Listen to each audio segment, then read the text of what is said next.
चांगलं पोरग आहे, घरदार खानदान काय सांगू तुला.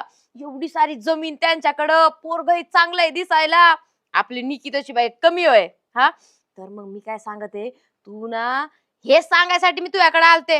अगं तू हे ना डोक्यात टाक, हे स्थळ आपल्याला जाऊ द्यायचं नाही कोणत्याही परिस्थितीत. काय बरोबर, तू जे करशील ते पूर्व दिशा.